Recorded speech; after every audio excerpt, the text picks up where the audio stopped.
आज हम लोग अध्याय 8 सर्वांग समता के अंतर्गत त्रिभुजों की सर्वांग समता का अध्ययन करेंगे, ठीक है। और यहाँ पर देखिए प्रश्नावली 8.2 में हमको सर्वांग समता से संबंधित प्रश्न दिया गया है। ये प्रश्न को हमको क्या करना है, सॉल्व करना है, ठीक है। हमारा प्रश्न क्या है देखिए, तो प्रश्न में क्या बोल रहे हैं देखिए, ये पहला स्तंभ किसका है देखिए, क्रमांक का है कि नहीं है। फिर दूसरा किसका है, त्रिभुजों की माप का। तो त्रिभुजों की माप में देखो ये पहले त्रिभुज का है और ये दूसरे त्रिभुज का है कि नहीं है। इसके बाद आगे आपको क्या बताना है, सर्वांगसम है या नहीं। फिर अगला क्या है, सर्वांगसम का नियम। सर्वांगसम है तो कौन से नियम से सर्वांगसम है ये आपको बताना है, क्लियर है। अब देखिए यहाँ पर सर्वांगसमता नियम दिया गया है, देखिए ये सर्वांगसमता नियम यहाँ पर दिया गया है ना। क्या है सर्वांगसमता नियम देखिए, भुजा कोण भुजा, दूसरा क्या है कोण भुजा कोण, तीसरा क्या है भुजा भुजा भुजा, और चौथा क्या है समकोण कर्ण भुजा। यही है कि नहीं है। तो ये नियम को हमको क्या करना है, देखना है, ढूंढना है। किसमें ढूंढना है, ये जो हमारा प्रश्न है उसमें। कैसे ढूंढेंगे अब मैं बारी बारी से समझा रहा हूँ, क्लियर। तो चलिए ये पहला को देखते हैं। तो हम जब चित्र बनाएंगे ना तभी हमको समझ में आएगा। तो पहला में देखिए क्या बोल रहे हैं, त्रिभुजों की माप में। ये देखिए ये पहला त्रिभुज का माप है, तो हमको त्रिभुज बनाना पड़ेगा। ये त्रिभुज में देखिए ए बी बी सी और सी ए है, मतलब ये कौन सा त्रिभुज है देखिए, तो ये है हमारा त्रिभुज ए बी और सी, ये यही है। और ये दूसरा त्रिभुज है देखिए, इसमें डी ई एफ और एफ डी है, मतलब ये त्रिभुज है हमारा क्या बताइए, ए बी सी है, तो डी ई और एफ, यही है कि नहीं है। अब माप को लिखिए, यही दोनों त्रिभुज का आपको तुलना करना है। तो दोनों त्रिभुज को मैंने बना दिया ना। अब माप को लिख रहा हूं, देखिए ए बी कितना है 7, तो ये देखिए ए बी कितना है 7 सेंटीमीटर। फिर BC कितना है 5, तो BC ये है 5 सेंटीमीटर। सबको दिखाई दे रहा है। CA कितना है 9 सेंटीमीटर, तो ये 9 सेंटीमीटर हो गया। अब इसका तो DE कितना है 7 सेंटीमीटर, ये देखिए DE 7 सेंटीमीटर, ये हो गया। इसके बाद देखिए EF कितना है 5 सेंटीमीटर, तो EF 5 सेंटीमीटर, ये हो गया। उसके बाद फिर क्या है FD 9, तो FD कहाँ है देखिए, FD 9 सेंटीमीटर, ये आ रहा है समझ में। अब आप ये दोनों में तुलना कीजिए, ये दोनों त्रिभुज में तुलना कीजिए। किसका तुलना करोगे, संगत भुजाओं का। किसका तुलना करोगे, संगत भुजाओं का। तो AB के संगत क्या है DE, है कि नहीं है। ये दोनों क्या है साथ साथ है, मतलब एक जोड़ा भुजा क्या हो गया, बराबर हो गया। तो उसके लिए हम क्या लिखेंगे, एक जोड़ी भुजा के लिए बताइए साइड। क्या लिखेंगे, साइड माने भुजा होता है ना। तो ये और ये बराबर हो गया।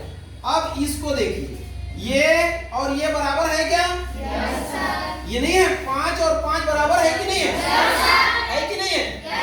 तो ये दूसरा जोड़ी बराबर हो गया, ये भी भुजा का जोड़ी है ना, तो इसके लिए भी क्या लिखाएगा, साइड। साइड माने भुजा होता है ना। तीसरा जोड़ी को देखिए, ये भी बराबर है ना, तो ये जोड़ी भी बराबर है, तो इसके लिए भी क्या लिखेंगे, साइड।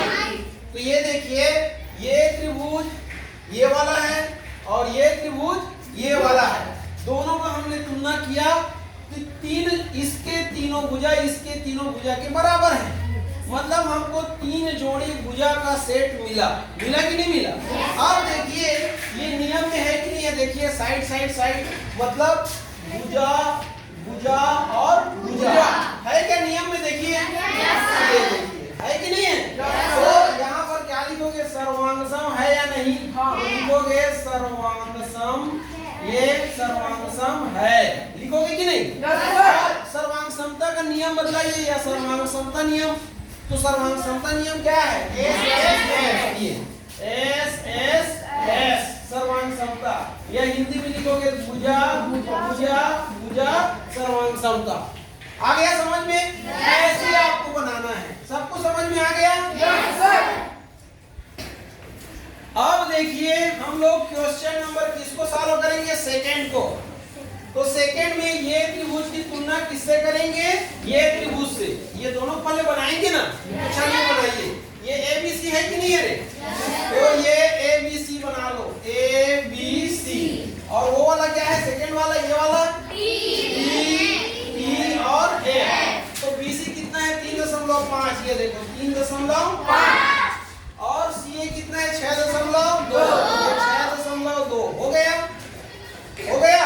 इसके बाद फिर देखिए कोण C कितना है 47 अंश, तो C 47 अंश, ये देखो हो गया। अब इसमें लिखो EF कितना है 3.5, ये। अब उसके बाद FD 6.2, ये FD 6.2 और कोण F कितना है 45 अंश, ये देखो।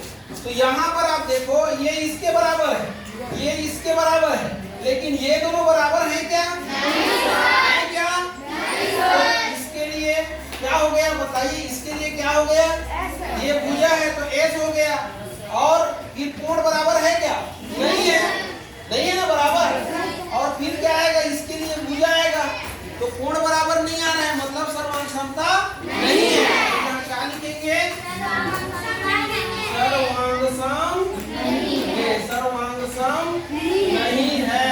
अब जब सर्वांग सम नहीं है तो यहाँ पर कोई सर्वांग समता का प्रकार आएगा क्या? नहीं आएगा, नियम नहीं आएगा। अब वैसे ही आपको किसको बनाना है? तीसरे को बनाना है। किसको बनाना है? तीसरे को बनाना है। आ रहा है समझ में? हाँ। अब हम लोग किसको सॉल्व करेंगे? क्वेश्चन नंबर 3 को। तो इसके लिए त्रिभुज बनाइए। तो ABC है ना, तो ये देखिए ये कैसा है, ये समकोण त्रिभुज है। देखो इसका कोण भी 90 अंश का है ना, तो समकोण त्रिभुज बनाना पड़ेगा आपको ऐसे। ये देखो ये 90 अंश का होता है। ये B वाला है कि नहीं है, तो B 90 अंश का बना लिए। उसके बाद देखो BA5 है, तो BA5 किधर होगा? ये BA5, ये हो गया। इसके बाद फिर AC कितना है 13, तो C इधर आएगा तो AC 13, ये हो गया। ये फिर इसका बनाओगे, तो इसका बनाओगे तो वो DEF है। तो ये देखिए E कितने का है 90 का, तो यहाँ पर हम लोग किसको बनाना पड़ेगा? E को, ये 90।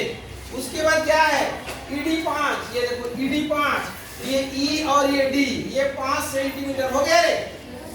इसके बाद DF कितना है 13, तो इसको F लेना पड़ेगा, तो DF 13 सेंटीमीटर। तो ये कैसा त्रिभुज है? समकोण त्रिभुज है। कैसा है? समकोण। तो समकोण वाला देखो ये वाला है समकोण कर्ण भुजा, ये समकोण कर्ण भुजा यहाँ पर है ना। तो देखिए ये और ये क्या है? बराबर है। और ये 90 को क्या बोलते हैं? समकोण। तो समकोण ये दोनों बराबर है, इसके लिए आ गया। इसके बाद फिर देखिए इसको और इसको देखिए, इसको समकोण त्रिभुज में विकर्ण बोलते हैं या कर्ण बोलते हैं। तो ये भी बराबर है कि नहीं है? तो एक जोड़ी कर्ण बराबर हो गया। उसके बाद फिर क्या? तो इसको और इसको देखिए, ये भुजा है कि नहीं है? ये देखिए ये भुजा। तो समकोण कर्ण भुजा ये आया कि नहीं है? नियम में है कि नहीं है? देखो समकोण कर्ण भुजा, इसी को क्या बोलते हैं? RHS। ये R मींस राइट एंगल और कर्ण को हाइपोटेन्यूज बोलते हैं और साइड मतलब भुजा। तो ये सर्वांगसम है। ये क्या लिखेंगे? सर्वांगसम है। ये कौन सा सर्वांगसम था? RHS।